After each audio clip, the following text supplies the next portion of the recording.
Salut à tous, on se retrouve aujourd'hui pour une nouvelle vidéo de déballage et de présentation. Alors aujourd'hui on va un peu s'intéresser au clavier Logitech G105. Donc comme vous pouvez le voir, c'est la série gaming de Logitech. Alors c'est un clavier donc pour les gamers, comme vous pouvez le voir ici on a un peu la disposition globale du clavier. Donc c'est un clavier milieu de gamme de chez Logitech qui peut se trouver entre 40 et 50 euros sur le net. Donc à un tarif quand même assez intéressant. Bien évidemment, à ce prix-là, ce sont des touches à membrane. Donc vous n'avez pas de mécanique à ce prix-là. Mais vous avez quand même de nombreuses fonctionnalités. Et possédant déjà un clavier Logitech, je vais pouvoir un petit peu comparer à ce qu'il faisait il y a quelques années. Parce que j'ai une série précédente. Alors au niveau des informations sur l'emballage, donc bon, ici c'est un clavier français. L'outil indispensable pour les mordus de jeu. Alors vous avez un petit texte de présentation à l'arrière, si vous voulez mettre sur pause pour le lire en entier. Alors donc pour résumer, longue durée de vie, rétroéclairage LED, donc ça c'est un point très important pour les gamers évidemment. Touche G programmable, on y reviendra un petit peu plus tard. Saisie multitouche, donc ça évite le risque d'interférence, ça enlève le risque d'interférence ou le ghosting. Touche multimédia, bouton de mode de jeu bureau conçu pour le jeu, donc ça on le verra un petit peu plus en détail. En ouvrant... j'ai prévu mes ciseaux.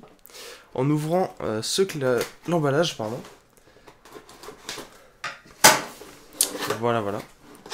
Donc le packaging de Logitech est assez bien fait, hein, comme d'habitude.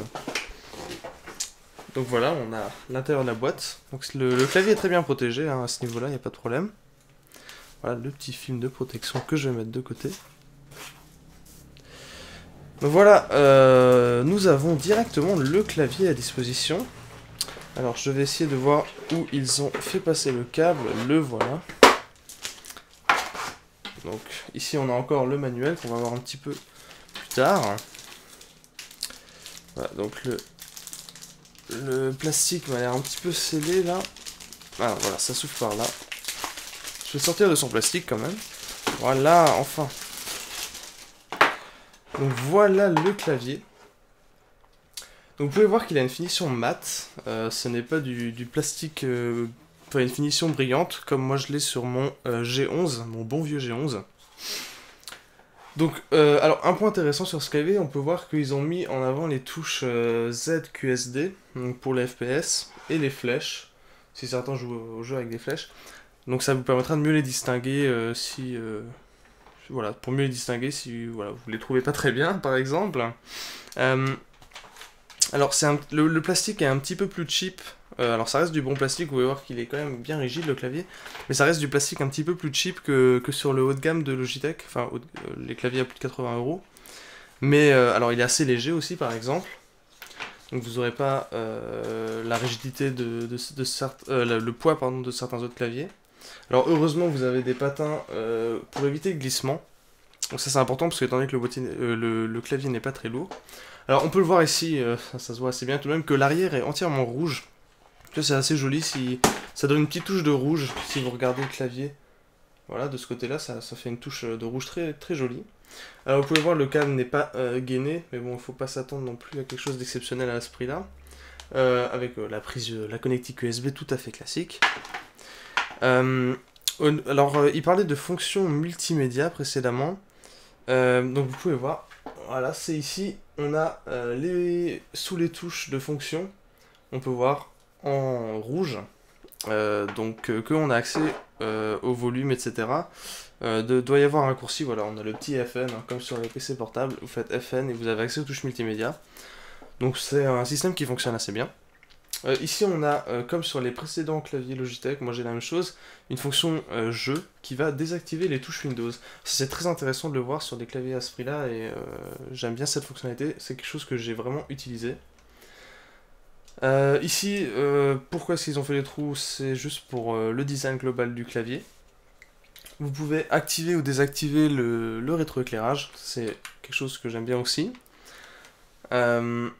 Alors au niveau des touches de fonction, on va s'attarder un petit peu. Vous avez 3 pages de fonctions, de touches de fonction.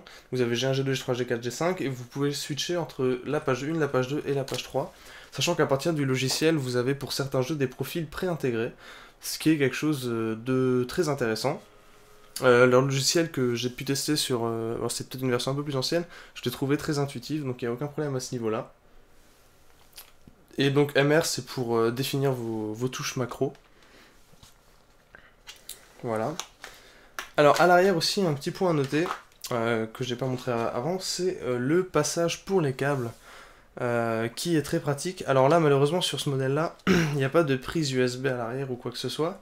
Moi j'avais des prises USB, donc c'était pratique pour faire passer vos câbles, mais vous pouvez quand même faire passer le câble de la souris pour le cacher un petit peu sur votre bureau, ça reste pratique. Vous pouvez bien sûr surélever votre clavier, donc avec les petits clips, donc c'est quand même un minimum ça. Alors aussi pas mal au niveau de la gestion des câbles, ça je l'avais pas par exemple, vous pouvez stocker le câble, la longueur de câble que vous avez en trop. Voilà, ça c'est une très bonne chose je trouve, voilà. J'ai l'impression qu'on peut... Non, est-ce que c'est moi? Non, je ne pense pas qu'on puisse déplacer les clips ici, mais bon, on dirait des fixations pour un porte-poignée, peut-être que c'est en option. Mais voilà. Donc je vous remontre une dernière fois l'aspect global du clavier. Alors pour ceux qui veulent un clavier gamer à moins de 50 €, je pense que c'est un bon choix. Donc voilà, après il faut aimer le... Je pense que ça se voit sur la vidéo quand même que c'est un plastique mat. Oui, mat, oui, c'est une finition mat. Voilà, il faut aimer le design global. Sinon, au niveau du bruit des touches, je vais vous rapprocher ça un petit peu. Voilà, c'est clavier membrane classique. Hein. Sinon, au niveau de la longévité, moi j'ai eu aucun problème avec mon clavier Logitech, donc je pense que ceux-là vont très bien tenir aussi. Donc bah voilà, j'espère que ça vous aura donné un bon aspect, un bon aperçu de ce clavier Logitech G105. N'hésitez pas à vous abonner à la chaîne pour être informé des prochaines vidéos, et je vous dis à la prochaine.